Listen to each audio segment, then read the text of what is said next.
میرے عزیزو دوستو، ایمان کے کئی درجے ہیں، یعنی ایمان کی کئی سطحیں ہیں۔ ایمان کی ایک سطح تو یہ ہے کہ جسے ہم اقرار باللسان کہتے ہیں۔ ہم اللہ کو مانتے ہیں، رسول کو مانتے ہیں، اس کی کتابوں کو مانتے ہیں، فرشتوں کو مانتے ہیں، ساری ضروریات دین جن کا تعلق عقائد کے ساتھ ہے ہم مانتے ہیں ان چیزوں کو۔ اس کو کہتے ہیں اقرار باللسان۔ لیکن میرے عزیزو دوستو، یہ صرف ہمارے منہ پر، ہماری زبان پر ہے، ابھی ایمان دل میں نہیں اترا۔ اسے ہم زیادہ سے زیادہ یہ کہہ سکتے ہیں کہ یہ ایک طرح کی لپ سروس ہے کہ ہم مان رہے ہیں، مانگ رہے ہیں، لیکن ابھی ایمان دل میں نہیں اترا، یقین دل میں نہیں آیا۔ یہی وجہ ہے کہ ہمارے قول و فعل میں تضاد ہے۔ ہم دوسروں کو نصیحت کرتے وقت بہت بڑے واعظ بن جاتے ہیں، ناصح بن جاتے ہیں، لیکن اوروں کو نصیحت خود میاں فصیحت، یہی حال ہے ہمارا۔ قرآن کریم نے اس کیفیت کو ذکر فرمایا، ذَلِكَ قَوْلُهُمْ بِأَفْوَاهِهِمْ، کہ ان کی باتیں ابھی ان کے منہوں میں ہیں۔ ایمان کا ایک اور درجہ ہے، یعنی دوسرا درجہ ایمان کا، کہ پھر ایمان زبان سے آگے جا کر دل میں اتر جائے، بلکہ نہ صرف دل میں اترے بلکہ دل میں کھب جائے۔ یہ جو دل میں کھب جانا ہے نا جی ایمان کا، اس کے پھر دو درجے ہیں۔ حقیقی ایمان یہ ہے کہ زبان کے ساتھ ساتھ دل میں بھی ہو، اور دل میں بالکل کاشت ہو جائے، پیوست ہو جائے، یہ یقین ہے، اور اس کے دو درجے ہیں۔ چنانچہ مشہور حدیث جسے حدیث جبرائیل کہا جاتا ہے، اس میں احسان کی تعریف کی گئی۔ چنانچہ احسان کا پہلا درجہ یہ ہے کہ ہر وقت یہ دھیان رہے کہ اللہ دیکھ رہا ہے۔ احسان کا پہلا درجہ یہ ہے کہ اس بات کا دھیان رہے اور استحضار رہے کہ اللہ دیکھ رہا ہے۔ اللہ تعالیٰ قرآن پاک میں فرماتے ہیں، اے نبی جی، فَإِنَّكَ بِأَعْيُنِنَا، آپ ہماری نگاہ میں ہیں، گویا ہم اللہ کی نگاہ میں ہیں۔ احسان کے سوال پر سرکار دو عالم صلی اللہ علیہ وسلم نے ارشاد فرمایا، أَن تَعْبُدَ اللَّهَ كَأَنَّكَ تَرَاهُ، کہ تو اللہ کی عبادت اس کیفیت کے ساتھ کرے گویا کہ تو اللہ کو سامنے دیکھ رہا ہے۔ پھر ایمان اور یقین میں اس قدر اضافہ ہو جائے کہ عبادت کے وقت ہمیں اس بات کا احساس ہونے لگے کہ ہم خود اللہ کو دیکھ رہے ہیں۔ لا الہ الا اللہ۔ یہ ہے احسان کا آخری درجہ۔ ہاں جی، پہلا درجہ یہ ہے کہ اللہ دیکھ رہا ہے، یہ تو ہر ایک کو ہے۔ ہم چھوٹا سا بچہ ہے، کمزور سے کمزور درجے کا ایمان والا جو شخص ہے، اس کو بھی یہ ہوتا ہے کہ اللہ سمیع ہے، اللہ بصیر ہے، ہر وقت ہر جگہ دیکھتا ہے۔ لیکن احسان کا دوسرا درجہ، آخری درجہ یہ ہے کہ یہ کیفیت پیدا ہو جائے کہ جب میں نماز میں حالت قیام میں کھڑا ہوں تو حالت قیام میں قیام اللہ کو دیکھ کر رہا ہوں، کہ میں حالت قیام میں قیام کس کو دیکھ کر رہا ہوں؟ اللہ کو دیکھنا۔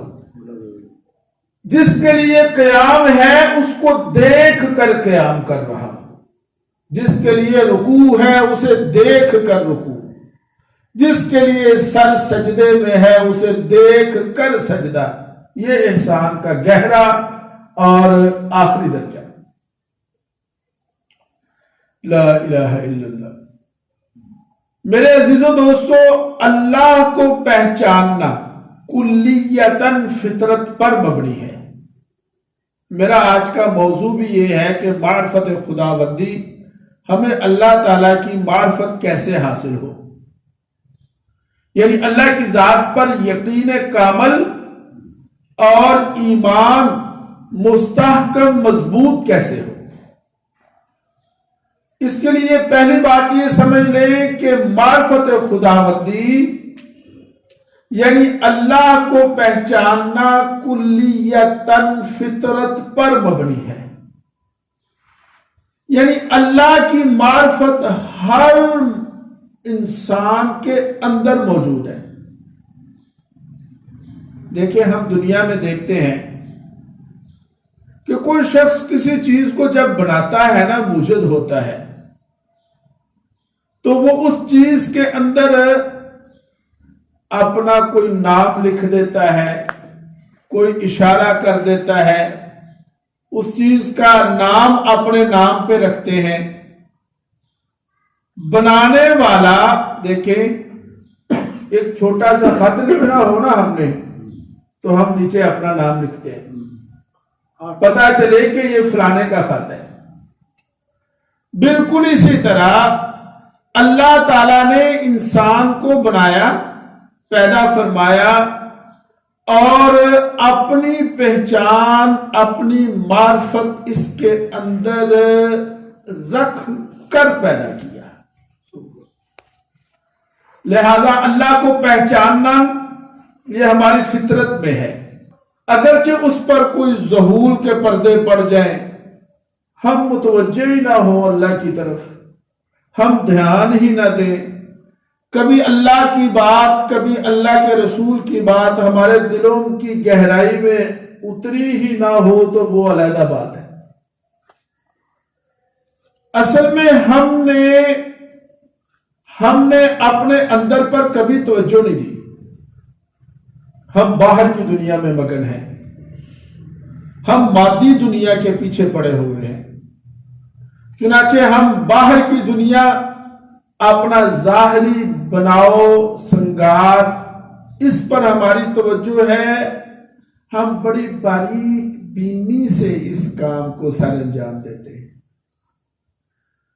ہم دنیا کمانے کے چکر میں پڑ گئے، بلکہ کچھ لوگ تو بقول حضرت شاہ ولی اللہ اس سے بھی بہت آگے کہ وہ حیوانیت کی سطح پر پہنچ جاتے ہیں، یعنی مادہ پرستی میں وہ انسانیت سے نکل کر درجہ حیوانیت پر پہنچ جاتے ہیں۔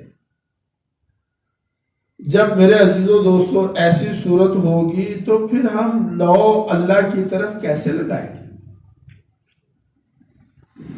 حضرت ابراہیم علیہ السلام کا مشہور قول اور وہ دعا جو ہم پڑھتے ہیں نماز کی ابتدا میں کہ انی وجہت وجہی للذی فطر السماوات والارض حنیفا وما کان من المشرکین، یہ ابراہیم علیہ السلام کا قول ہے اور ان کی دعا ہے کہ میں اللہ کی طرف متوجہ ہوتا ہوں، اللہ کی طرف دھیان کرتا ہوں حنیف بن کر۔ حنیف کسے کہتے ہیں؟ حنیف کہتے ہیں یکسو ہونا۔ حنیف کا معنی ہوتا ہے یکسو ہونا، یعنی اللہ کی عبادت ایسے ہو کہ پھر کسی اور طرف توجہ نہ جائے، بس۔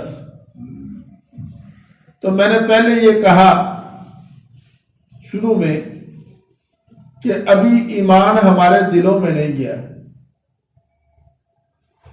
ابھی صرف لپ سروس ہے, ہمارے ہونٹ ہلتے ہیں. ہم جب نماز پڑھتے ہیں نماز سے پہلے باقاعدہ کھڑے ہوتے ہیں اور پڑھتے ہیں انی وجہت وجہی للذی فطر السماوات, یہ دعا باقاعدہ پڑھتے ہیں اور کہتے ہیں کہ اے اللہ ہم تیری طرف متوجہ ہیں. لیکن جب نماز میں جاتے ہیں تو نماز جاتے ہی پھر یعنی ہم کہہ تو یہ رہے ہیں کہ متوجہ اے اللہ تیری طرف ہے, لیکن نماز میں ہمارا دھیان اللہ کی طرف کم ہی ہوتا ہے.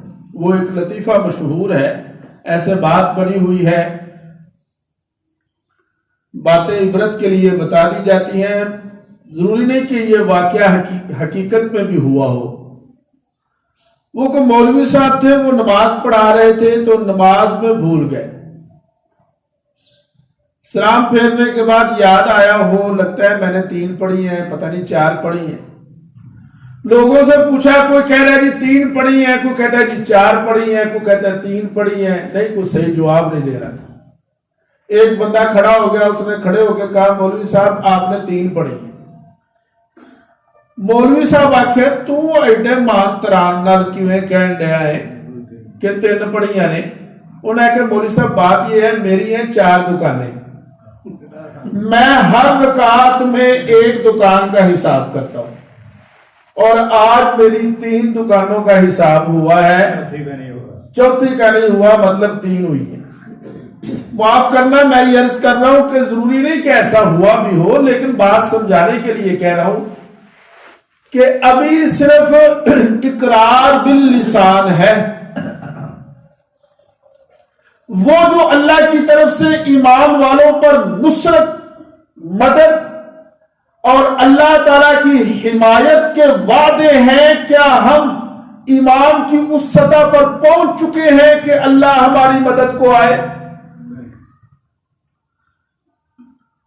وہ کسی شاعر نے کہا کہ فضائے بدر پیدا کر, فرشتے تیری نصرت کو اتر سکتے ہیں گردوں سے, کتار اندر کتار اب بھی.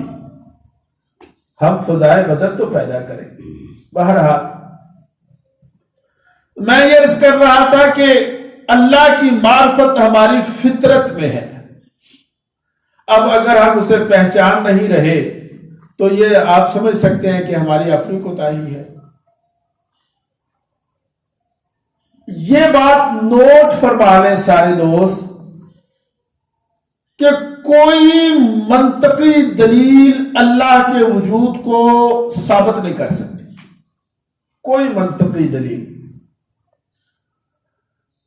کوئی بھی دلیل اللہ کے وجود کو ثابت نہیں کر سکتی کہ اللہ ہے. اس پر کوئی دلیل دی جائے اور ہم دلائل دینا شروع کر دیں تو دلائل کے ذریعے ہم اللہ کے وجود کو ثابت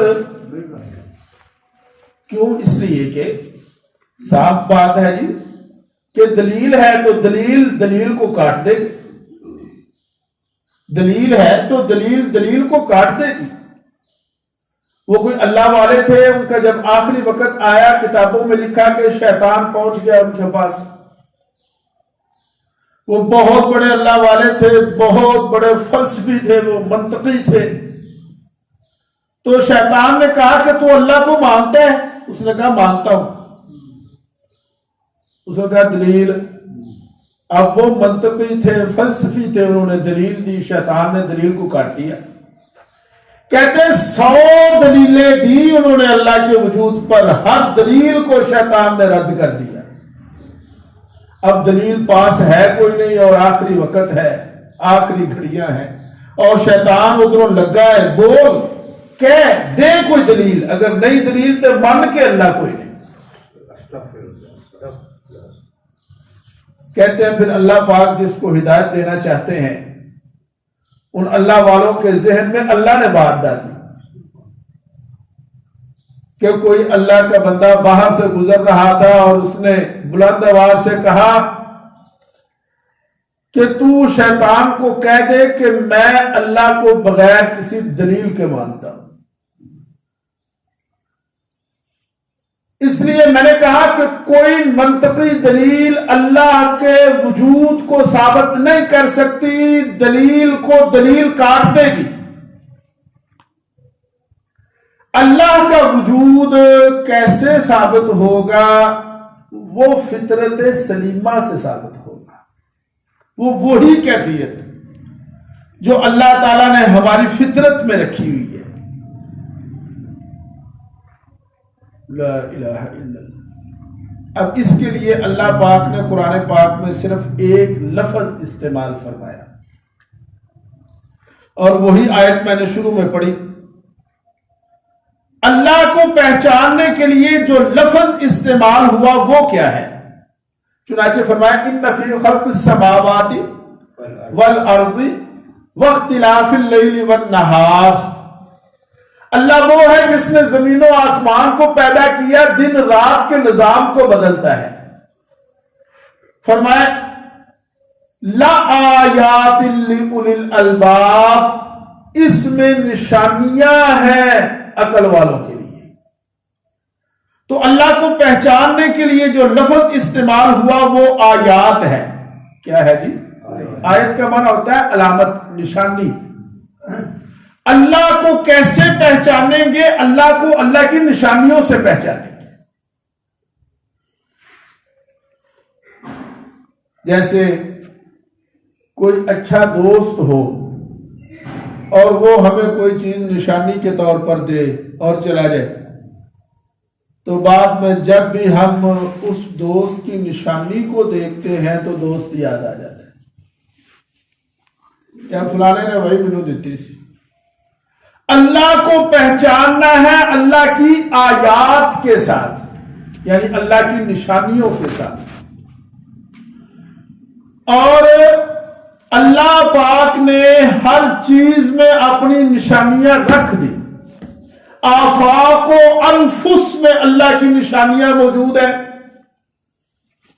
ہماری تخلیق میں ہمارے اندر اللہ نے اپنی نشانیاں رکھی ہیں، لیکن اس کے لیے فرمایا کہ یہ آیات کن کے لیے ہیں؟ اولو الالباب۔ کن کے لیے؟ اولو الالباب، یعنی عقل والوں کے لیے۔ جو عقل کو استعمال کرے گا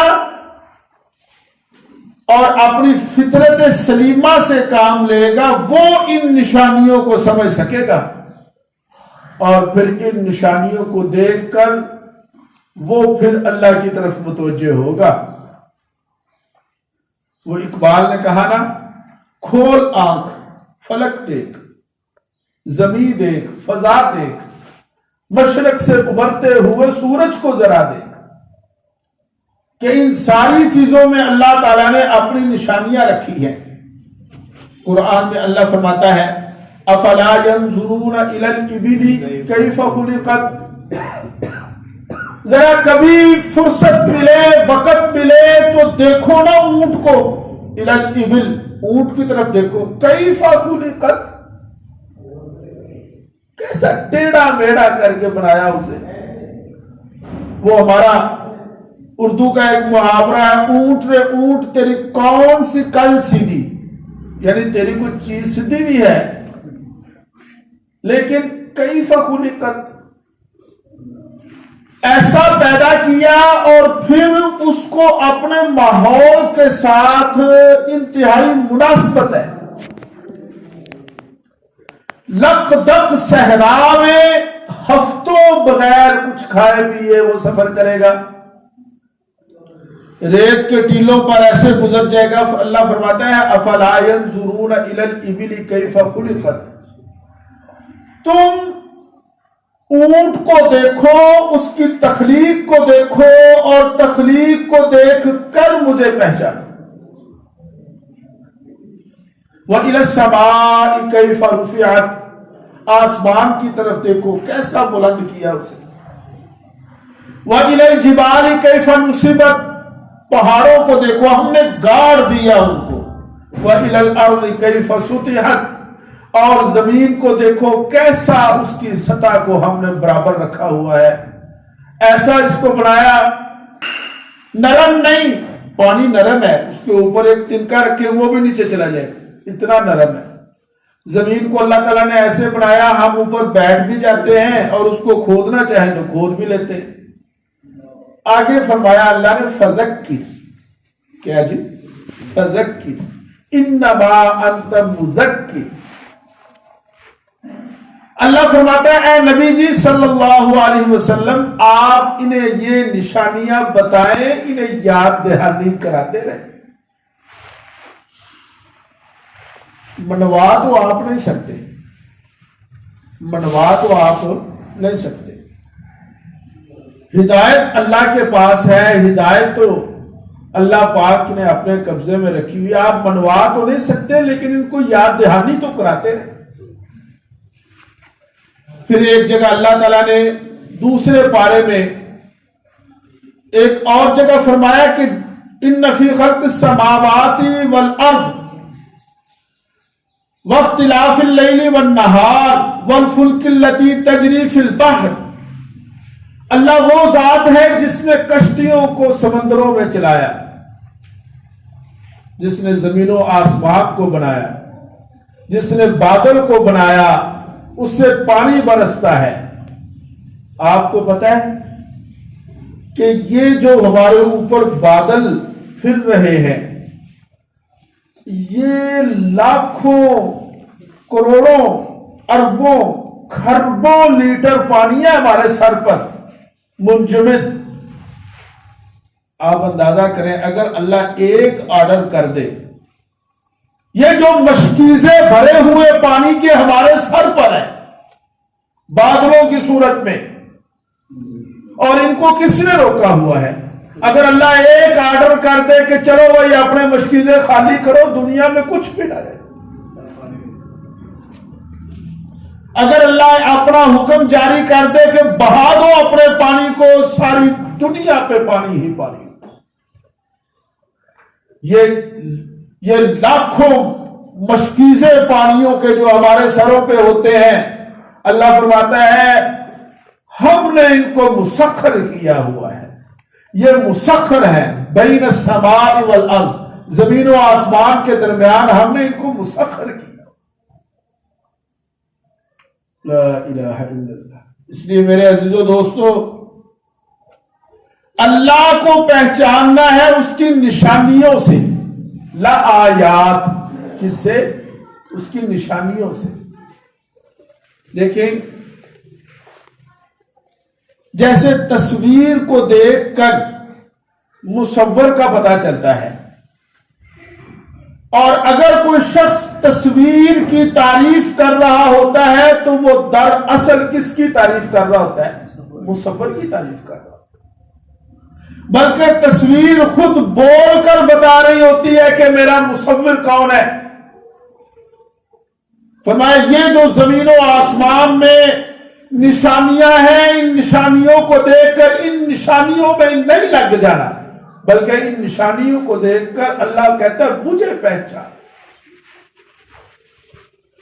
وہ شیخ سعدی رحمہ اللہ نے اس میں گلستان اپنی کتاب میں لکھا کہ برگے درختان سبز در نظر ہوشیار، برگے درختان سبز در نظر ہوشیار، ہر ورق دفتر از معرفت کردگار۔ کہتے ہیں کہ تم ذرا یہ سبز پتے درختوں کے ہیں، ان پہ نظر کرو، اگر ہوشیار ہو، عقل مند ہو، کہ ہر پتا اللہ کی معرفت کا دفتر ہے۔ یہ سبز پتوں میں اللہ کی معرفت کا بہت بڑا دفتر، ہر پتا، ہر بوٹا اللہ کی معرفت کا دفتر ہے، بلکہ ہر پتا ایک پوری فیکٹری ہے، وہ بہت کچھ خارج کر رہا ہوتا ہے، بہت کچھ لے رہا ہوتا ہے۔ ہماری اس فضا میں بہت سے ایسے فاسد مادے، ایسی فاسد گیسیں ہیں جو ہماری زندگی کو تباہ کر دے۔ ہر پتا ایک فیکٹری ہے، اور ہر پتا ان ساری چیزوں کو یہ فضا ہمارے لیے صاف کرتا ہے۔ تو فرمایا ان نشانیوں سے اللہ کو پہچان۔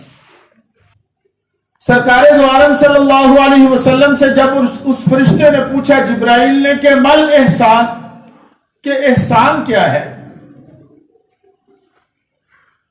سرکار دو عالم صلی اللہ علیہ وسلم نے ارشاد فرمایا کہ ان تعبد اللہ کأنک تراہ.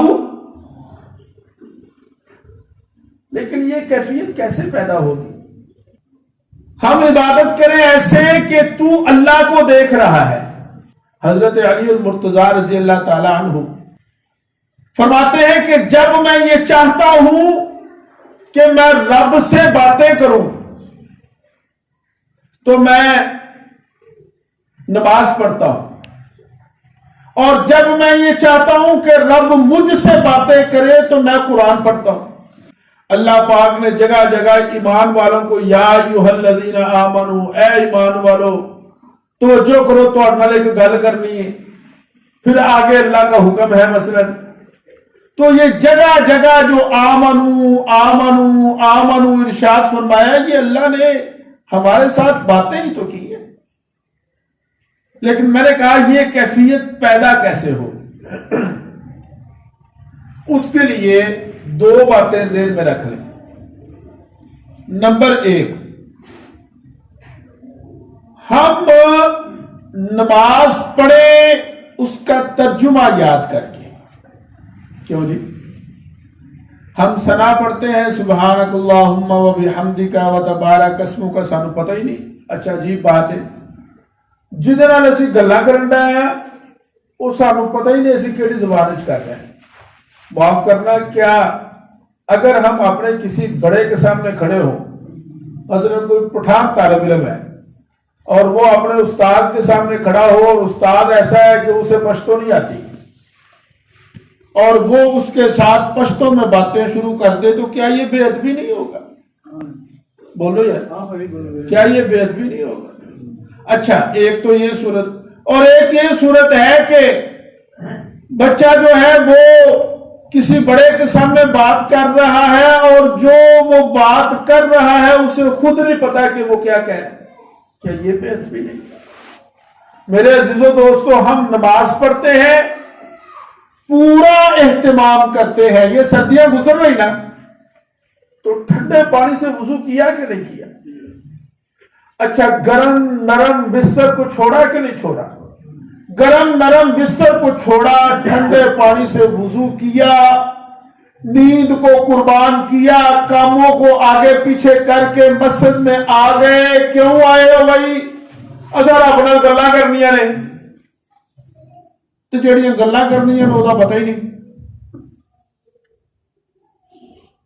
اچھا، آپ مجھے یہ بتائیں، اگر ہمیں یہ نہیں پتا کہ ہم رکوع میں جو سبحان ربی العظیم کہہ رہے ہیں اس کا مطلب کیا ہے، تو آپ مجھے بتائیں کہ کیا ہم اس جملہ کی عظمت کو سمجھ پائیں گے؟ اگر ہمیں یہ نہیں پتا کہ ہم سجدے میں جب گئے ہیں سبحان ربی الاعلی میں کیا کہہ رہے ہیں، کیا کہنا چاہتے ہیں، ہم اس کی عظمت کو سمجھ پائیں گے؟ بھائی کبھی نہیں سمجھ پائیں گے. ایک بچہ ہے، اس کو آپ 5000 کا نوٹ دے دیں، اس کو پتہ ہی نہیں. کیوں جی؟ اس کے لیے کاغذ نوٹ برابر ہے. آپ مجھے یہ بتائیں کہ کیا وہ 5000 کے نوٹ کی قدر کر پائے گا؟ نہیں. اچھا، اور جب وہ قدر نہیں کر پائے گا تو کیا وہ اس کا شکر ادا کر پائے گا؟ نہیں. آپ کسی سیانے کو نوٹ دیں، وہ آپ کو تھینک یو کہے گا، جی جی بہت شکریہ بہت شکریہ. اس لیے کہ کسی چیز کی قدر آتی ہے تو شکر ہوتا ہے. شکر ہوتا ہے انکشاف نعمت پر. کس پر جی؟ ہمیں اس نعمت کا جب پتہ ہی نہیں کہ ہم کیا پڑھ رہے ہیں تو ہم اس پر شکر کیا ادا کریں؟ جیسے وہ بچہ ہے، اس کو پتہ ہی نہیں کہ کتنا بڑا نوٹ اسے مل گیا، وہ اس کو ایسے روڑ دے گا، مار دے گا. اسے پتہ ہی نہیں ہے، وہ اس پر شکر کیسے ادا کرے گا؟ اس کے لیے میں نے کہا ایک کام تو ہم یہ کریں کہ نماز کو ترجمہ کے ساتھ یاد کریں. کیا کریں گے؟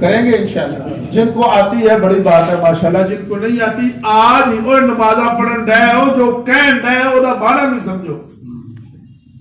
یہ کوئی منتر ہے یا کوئی کوڈ نے جڑے سی نماز جا کے کھڑو کے مارن لگ پے نے, منتر ہے کوئی جواب ہے کوئی پڑھن لگ پے جناب منتر. یہ تو اللہ سے باتیں ہیں. انشاءاللہ تعالی اگر ہم نماز میں کا ترجمہ یاد کر کے نماز پڑھیں گے, نماز میں ہمارا دھیان ادھر ادھر نہیں جائے گا, جا ہی نہیں سکتا. دوسرا کام ہم یہ کریں کہ نوافل میں مشق شروع کر دیں. پریکٹس کیا جی, پریکٹس شروع کر دیں. ہمیں آج تک نماز کی پریکٹس نہیں ہوئی. یہی وجہ ہے کہ ہمارا نماز میں دھیان نہیں ہوتا. اگر ہم نوافل زائد نوافل میں دھیان کو جمانے کی پریکٹس شروع کر دیں گے انشاءاللہ تعالی چند دنوں میں آپ دیکھیں گے کہ ہمارا جو نقطہ ہے توجہ کا ایک جگہ پر مرکوز ہو جائے گا. اللہ تعالی سے دعا ہے کہ اللہ ہمیں